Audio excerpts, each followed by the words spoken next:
Welcome to Kickstarter Radio 102.4. I'm your host, Lipstickpaddy, and today we're looking at Deep Rock Galactic, the board game. Why the board game? Well, apparently it's an IP from the video game, which... really? Game for Windows Live, maybe. It's not blown up on PC. It's one of these four-player class shooters with a not-so-appealing art style. You know, it's kind of like... Blah, blah, blah. Well, at least they've upped the art for this game. Using the IP, though. And the game, I guess, was very popular. It's got very good scores in the ratings last year. But interestingly, the design of this board game actually started whilst the video game was in production, right? Because there's no way this game could have been turned around inside 9 months. Because already now the board game is at a polished level. They've already got a production copy from the manufacturers already, so it is fairly beyond, and this is why they're kind of hoping that it is going to be delivered this year. Now, it does have a legendary designer on here from is it the what? I can't remember. Champions of Midgard. There we go. I'm trying to pull it out the grey matter there. And as you can see, there's lots of minis here. The minis do different than the characters in the video game, because the video game doesn't have any rounded edges. This has been redone, actually. So it's not like they've copy-pasted 3D files to be printed here. They actually have a very good miniature artist working for them here. Now, the video game itself, you will be choosing missions to go down into a cave, and that's exactly what you're going to have here. You're going to have a set of missions that you can go down. These sets of missions, though, is the big kind of concern over this, because it doesn't feel like there's a campaign, because each mission you can go in at power level 0, and as you're playing that game, it says here 60 to 150 minutes. As you're playing the game, your character will level up throughout that experience. But one of my problems with this, and this can be seen in video games that do this considered thing where you go into a map and you're leveling up the same through each map. It's interesting because your weapons throughout that time you're playing get changed and upgrade and become much stronger, but here it's more limited because you have your main weapon, which can be overclocked, and you have a secondary weapon which can be overclocked. So really you've only got 4 outputs to choose from. That's a little bit disappointing. I'll get my disappointing things out of the way firstly. It would have been nice if you were collecting some kind of currency during these matches, and you could actually, when you finish, there is a shop that you could buy items for. That way you can actually buy new weapons, possibly some armor, new gadgets and stuff like that. So it wasn't, you actually felt some character growth, because the video game, if it does anything, it's this giant progression. When you finish your map, you come out into your hub, and in the hub you are going to be upgrading your character. But here they've kind of said we don't want any of that. We don't want to feel progression, only through the game time. And I understand that these missions can be played one-off here, but I wish they would have had a campaign mode where they scaled in difficulty, expecting you to buy your character. Because even though the character classes are unique in their own way, they could have had a nice tech tree that they could have chose through, or items to buy to actually make them feel different going into the next map. And of course, when you're looking at doing the next mission, you can see what enemy types are there, and that might make you choose different weapons and stuff, so you've got more strategy going in to the map. But here it's like, no, forget about all that, forget about the RP, forget about the customization, forget about the aspects of progression. This is just a set of scenarios that you can play one-offs. They're not even linked any way, shape or form together, and you can just play it like that. So let's get Deep Rock Galactic to the table. Let's play a mission.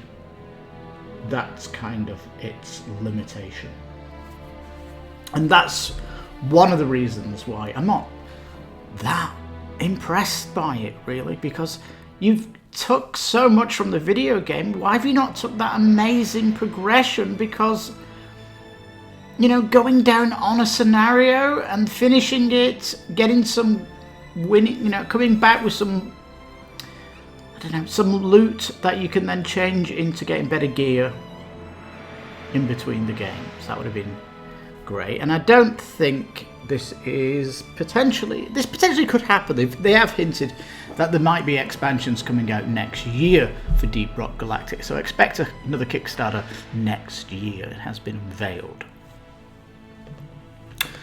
However, the game itself does look very good.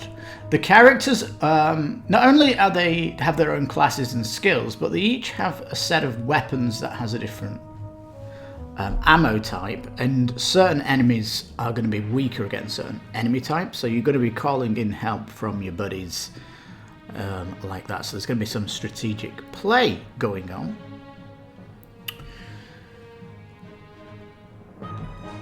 It says pack your gear, grab your teammates, venture into the dark. Well, you're not packing your gear, are you? You're just getting your mat ready. I wish it was pack the gear that you've upgraded because you've done a few campaigns. You've done a few scenarios. Art is looking lovely. Good reviewers out there. They do think it's very, very fun. My great concern, though, is the stuff that they didn't talk about, and it's this idea of like the role play and getting stronger as you go through the games. I guess that could have been more of this. I guess if there's anything that comes out of the expansion, it's going to be this progression of character and upgrades and stuff like that, where they could get new abilities and things like this. Hey, look at these standees! Woohoo! For the standee peeps. Well, there is the mini. You can get the deluxe edition here with the minis on, which are all looking delish. They're all this kind of mutants, because you are going down on their planet. You're going into their homes, and they are attacking you because of it. They're defending. Now, this collector's pledge has been a little bit controversial because, firstly, the mini pledge is 110 and you're putting 153 on here. It's funny this was controversial, and I'll tell you why, because this is 40 euros, 43 euros more. I don't understand this controversy because this expansion is like a 20 euro add-on. The game mat is a 20 euro add-on, and you're getting this Kickstarter metal beer mug event marker, some art prints, and a mouse mat, and sleeves, and STL cards. That's like an amazing bundle. And if you take the maps, so what they're doing is they're going to make a new pledge. This is going to be coming, I think, tomorrow. And it's going to be in between the deluxe and the collector's pledge. I don't know how much you're going to be saving, but it's weird, isn't it? Why have you got art? You're just trying to make it look better, I guess, for value proposition, but art prints not needed. Mouse mat not pretty. Sleeves fantastic. STL files, take that or leave it. Now, stretch goals, these boards are double layered, which is really good. The ammo, basically, you do run out of ammo in this game, and you're going to be using resources that you're mining to actually call down support packages that you can potentially get more ammo and things from. And as you're going through each game, you are going to be finding different things to pick up and things like this. yeah, some of these are really big, and some of them are fairly horrible, but certainly a good variety of enemies that you might see from the video game. Now, it calls it a mission book. These are all standard one-off, and it's a shame that they are like that. Each character is going to have their own dice regarding their weapon, and you can melee and start mining with the mining dice. Enemy AI is basically attack the nearest person on the map, but you've got like large selection of cave types to play in the scenarios, and sometimes when you go in the scenario you can't see what's ahead. You are kind of digging through rock to uncover caves and stuff, so it's fairly interesting. Now, 102 of these rock and stone cards, and this is where you're potentially collecting items as a secondary item, and I just wish you could strategically get these and prepare them outside. There is also this random element of what enemies are going to be, what they're doing as well, so there's going to be these events going on. These tokens as well, they're getting a bit of a pimped up, they're becoming plastic, I think. Let's have a look when we go down and see where it is. Victory video. This is the factory sample. You can see it's already like way ahead of its design. A lot of what we're seeing here have already come through stretch goals. This theory that stretch goals are all fake. Well, we're seeing some of them here. The stalactites, the double-layered board. Yeah. But anyway, you can see they're already checking components and custom dice all the way. Really interesting boards and minis looking great. Told you from the really good sculptor. And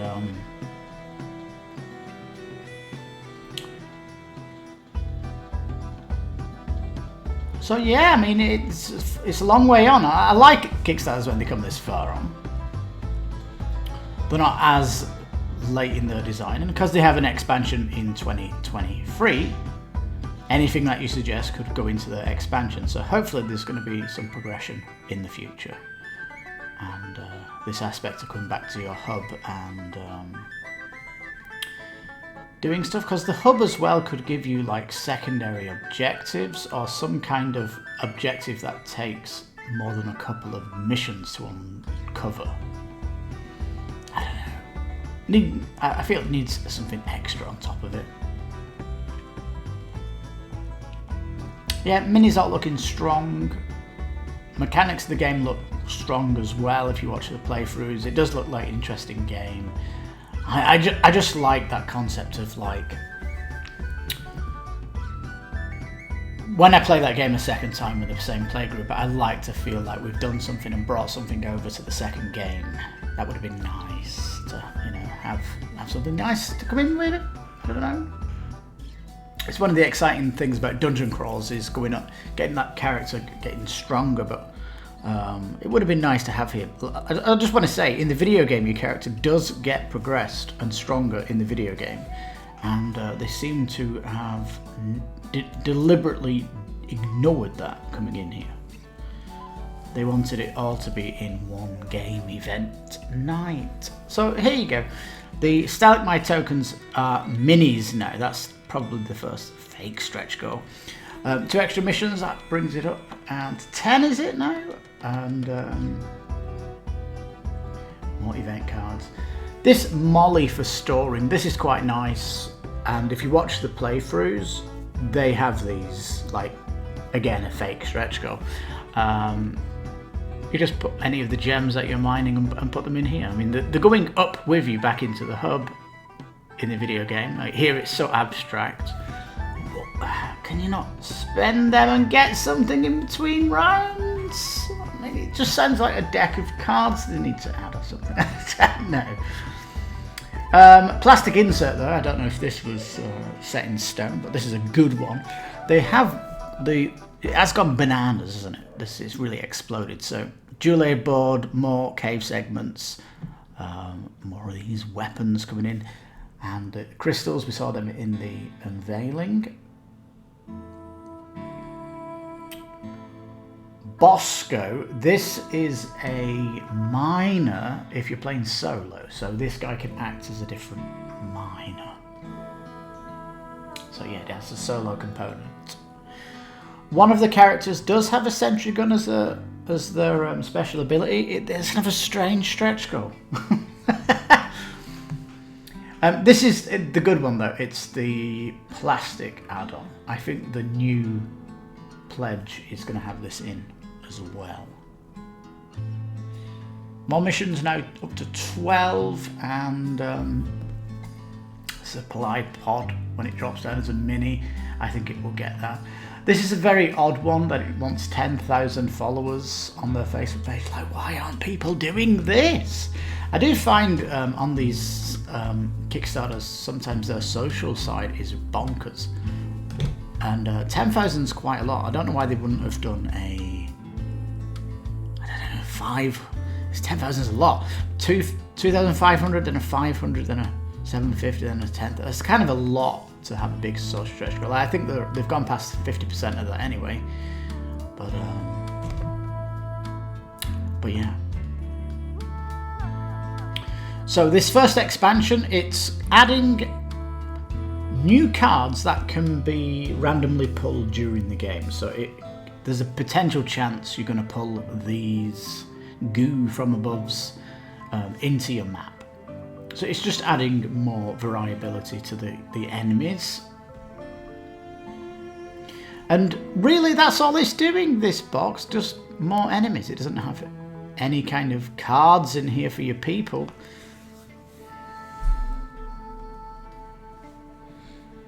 The mat. Wish the mat was like bigger, but it's certainly appreciated that there's a mat coming in the pledges as well, and the mouse mat's kind of weird. And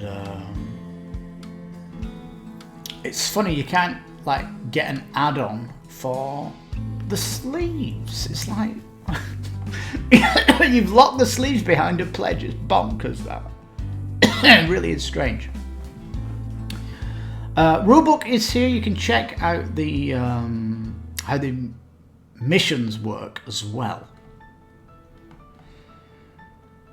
Mark Street does a good job telling you about the game. The devs did a Q&A which is very, very good as well. They talk about how the game was designed, some of the design choices, and some of the stuff that kind of had me scratching my head in, what? Really? You've took the progression out? What's going on here? Hungry Gamer, he believes that he has too many campaign games going. I don't want a story-based campaign. I want a progression. I want a shop where you can level up your character and get bigger weapons and stuff. I don't want a story campaign. I just want a progression outside of each mission. I mean, it's not that hard to ask for.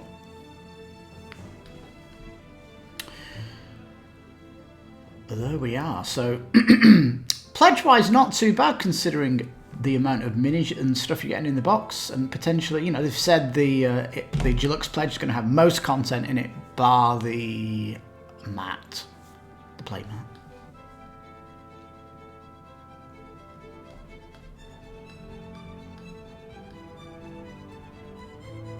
Rightio, so there we have the team all in beards. Apparently the video game, there's a thing is leveling up your beard. Right. Dun, dun, dun, dun, dun, dun, dun. There we are, Deep Rock Galactic, the board game, 13,000 backers. They need to get on and like the Facebook for their free mini. Why are they not doing that? It's such an easy thing to do. Is it because people don't use Facebook anymore? And why is the money in Mexican?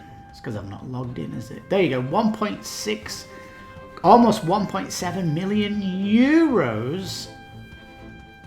Still got ways to go though, and check the updates out for any interesting information. The recent update did talk about the plastic tokens and the new pledges coming forward and all that good stuff, but and it also announced that there'll be an expansion in 2023, so do get comments if you're backing this on what you'd like to see, and it's probably a progression. Item cards, more a shop, feeling of progression, having difficulty between the missions, so you need to kind of level up your character before going into the harder ones. That aspect of rewarding the game that you play. Not only did you defeat the mission, but we've now probably got the guns to try that other mission that we couldn't have tried before tonight. We could possibly go and do that harder content. That's more compelling for a game group than to simply say, do you want to play a map next week? Same again, it's a different map, but same gameplay throughout, like, you know. So for me, it's kind of, and I know this has got very popular, but I'm just not seeing its potential because of this. The progression thing for me is like a worry. It almost feels like a zombicide game where you're playing the same game this week and the same game next week. It feels the same. No real progression, and it's not like I need story. I don't want a story mode campaign. I want a leveling campaign, because we've not really seen that, have we?